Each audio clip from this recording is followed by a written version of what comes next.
অনুষ্ঠিত হোৱা বিশাল জনসমাৱেশত উপস্থিত থকা সকলো ৰাইজে সিদ্ধান্ত গ্ৰহণ কৰে যে 2024 চনৰ লোকসভা নিৰ্বাচনত আমি বিজেপি দলক আৰু অসম গণ পৰিষদ দলক পৰাভূত কৰিম। সাম্প্ৰদায়িক বিজেপিক আমি ভোট নিদিওঁ। সাম্প্ৰদায়িক AIUDF আমি ভোট নিদিওঁ। মৌলানা বদৰুদ্দিন আজমলক আমি কোনো পধ্যে ভোট নিদিওঁ।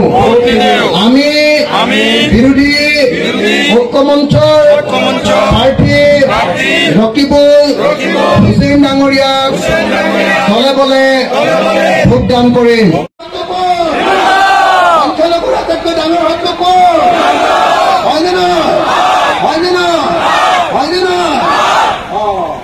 আৰু হিমন্তৰ আটাইতকৈ ডাঙৰ বন্ধু হিমন্ত বিশ্ব শৰ্মাৰ আটাইতকৈ ডাঙৰ বন্ধুজন কোন? হিমন্ত বিশ্ব শৰ্মাৰ আটাইতকৈ ডাঙৰ বন্ধুজন কোন?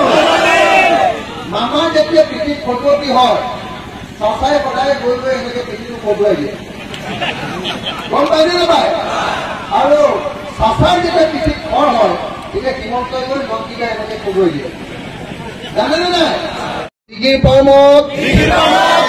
অনুষ্ঠিত হোৱা বিশাল জনসমাৱেশত উপস্থিত থকা সকলো ৰাইজে সিদ্ধান্ত গ্ৰহণ কৰে যে 2024 চনৰ লোকসভা নিৰ্বাচনত আমি বিজেপি দলক আৰু অসম গণ পৰিষদ দলক পৰাভূত কৰিম।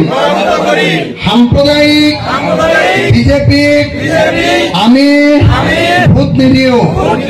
সাম্প্ৰদায়িক AIUDF আমি ভোট নিদিওঁ। মৌলানা বদৰুদ্দিন আজমলক আমি কোনো পধ্যে ভোট নিদিওঁ। আমি বিৰোধী ঐক্যমঞ্চৰ প্ৰাৰ্থী ৰকিবুল হুছেইন ডাঙৰীয়াক দলে বলে ভোটদান কৰিম। সংখ্যালঘুৰ আটাইতকৈ ডাঙৰ হত্যক হয়নে নহয়? হয়নে নহয়?